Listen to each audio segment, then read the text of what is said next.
There's a lot going on in 2024. We have the US presidential election that will take place in just a few months now. There is a looming recession that people have been talking about for years now. And so what should you do for your home purchase or your home sale? Should you wait until after the presidential election before listing your home or purchasing a property? Should you wait until we're in a recession or we know for sure we're going to have or we won't have a recession before making your home purchase or sale?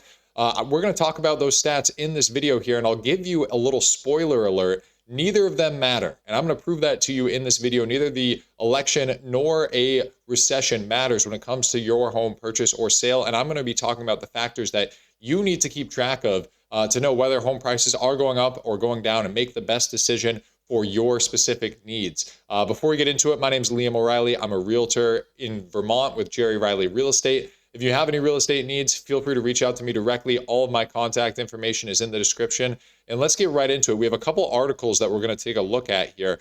The first one is out of Keeping Current Matters. And there's a couple charts we're going to look at. So we have home sales here went up after nine of the last 11 presidential elections. So these are not home prices, these are sales, the volume of homes being sold.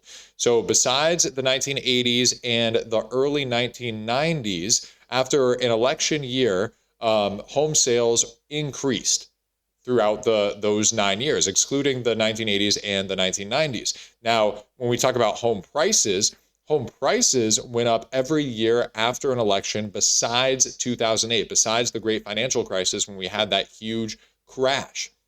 Now, if you've watched any of my videos in the past, you'll know that I think we're in a much different situation than we were in 2008. Both inventory levels are lower. The whole dynamic of the housing market is way different than what we saw in 2008. So that is really not a good comparable for where we are now. I think a better comparable is 1980s or potentially even the 1990s. Now, when we take a look, so that's what's going on after a presidential election. There's not a whole lot more to look into besides these two charts, where it clearly shows that during an election year, after an election year, home prices tend to go up. There's not much else to think about. I don't think they're very well correlated. We're much more correlated to the Federal Reserve, to interest rates, than we are to a presidential election.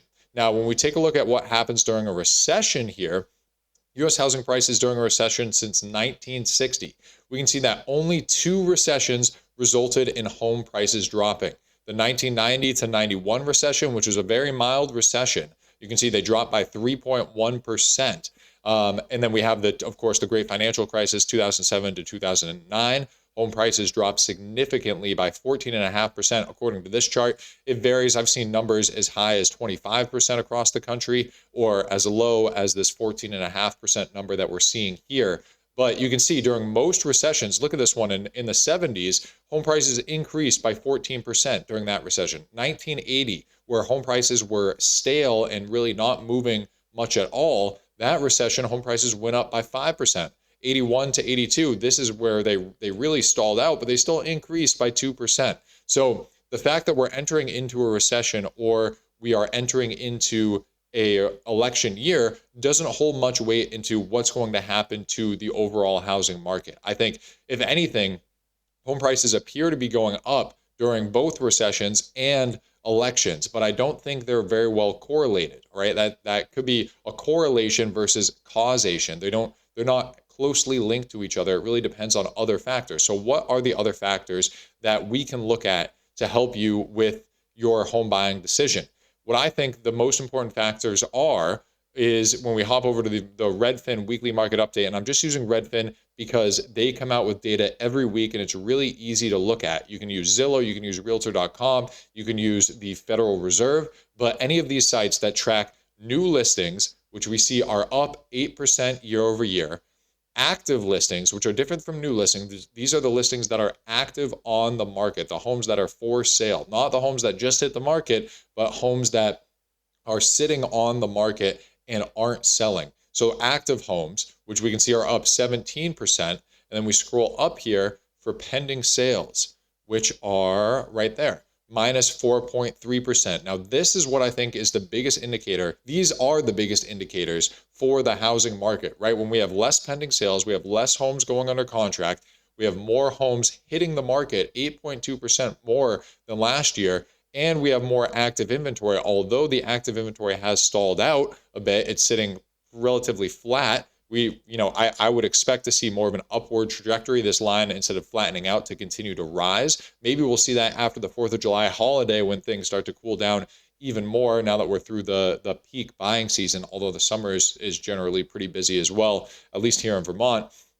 But this is what you're going to want to look at. When we see active inventory up significantly and we see pending sales down, and then furthermore, when we take a look at price drops here, I scroll down, 6.7% of listings have price drops, and we can see this is much higher than recent years. So these indicators in Redfin, in these real estate websites that are it's so great that we have this. We didn't have this data to look at 20 years ago, before these websites exist. They track everything really closely, and we can see exactly what's going on in the housing market. 6.7% of listings had price drops, and that's because the active inventory is so high and the pending sales are so low. So what can we expect moving forward? I think there's two ways that this could go, and it's really outlined in this article here. And I'm going to show a chart of the 1990s to help explain the one of these points here. But if mortgage rates stay elevated, it would make sense for inventory to continue building, right? That active inventory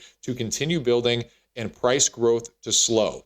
If mortgage rates fall enough, we could see a flood of demand from buyers and sellers who have been sidelined, but it might depend on why rates fall, right? If rates fall because of a recession, a ton of people lose their jobs, then we might see even less activity in the housing market. But if we have a mild recession like we saw in the 90s and we see rates fall, then we could see prices start to shoot back up like we saw during the pandemic. So I think that's scenario one, is we see rates drop and we see prices start to increase again, inventories start to disappear, buildings start to pick up, which we drastically need. And that will overall be positive for housing. If not, if we see inflation stay high, if we see rates stay high, I think we're going to see a housing market similar to the 1990s. Now, when we take a look at the 1990s, we have here in this article, this is the real home prices for the 1990s. This is 1988, January 1988, all the way through January 2018. Now, this article is a little bit older. It was written in 2019, before the pandemic, so it's not current with what's going on in the housing market, but these charts are still really useful. So these are real home prices that we can see stayed flat and then started to increase on the way to the great financial crisis, and then increased after that, after 2012 to 2018, where this chart goes. Of course, we know the future of this chart just shoots straight up to the right after the pandemic. Of course, they didn't know that back in 2019. But when we take a look, so this is nominal prices, right? These are what, if you were to buy a home, this is what it would cost. This is what nominal prices were doing. But when we take a look at real prices adjusted for inflation, we see that during the 90s, home prices dipped slightly for a long period of time. So as home prices were staying flat through the 90s, inflation was higher than the rate of increase of home prices, meaning real home prices decreased throughout the 1990s. And we see that reflected here in the article. Real home prices peaked in 1989. The recession hit in 1990. Real home prices fell 7% from the peak until the end of 1990. The recession ended in the spring of 91, but real home prices continued to fade for years until they bottomed out in 1997, down 14% from the 1989 peak. Right? This is not real. This is not nominal home prices. We can see nominal home prices did not drop 14%.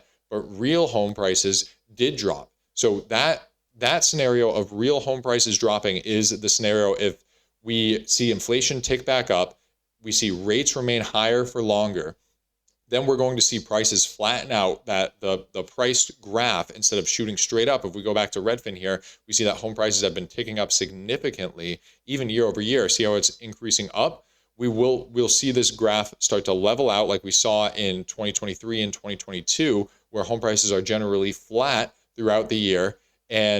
But because inflation is so high, real home prices are dropping, right? The price of your home is dropping relative to everything else increasing. All the price of other goods and services are increasing around you, while your home price is not increasing that much. Now, if your wages are increasing, this will mean that years down the line, you'll be able to afford more for your home, because nominal home prices are staying relatively flat, and we're seeing real home prices are dropping relative to the overall inflation rate in the economy.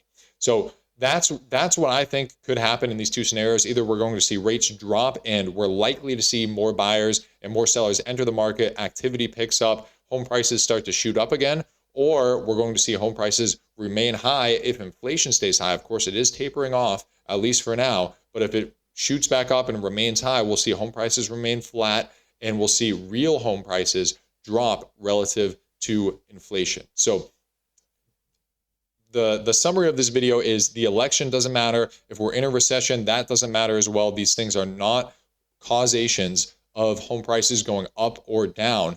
It's just they're just noise in the wind of the housing market. What you should be looking at are these real estate websites like Redfin, like Realtor.com. You should be watching channels like mine, speaking with your local realtor to understand what's going on in the area and use that to make the best decision, as opposed to relying on an election year to make home prices go up or down, or a recession to make home prices go up or down, because they're not very well correlated to the housing market. Let me know what you guys think. I always love learning from you folks in the comment section, so please leave a comment. Other than that, thank you so much for watching, and I'll see you in the next video.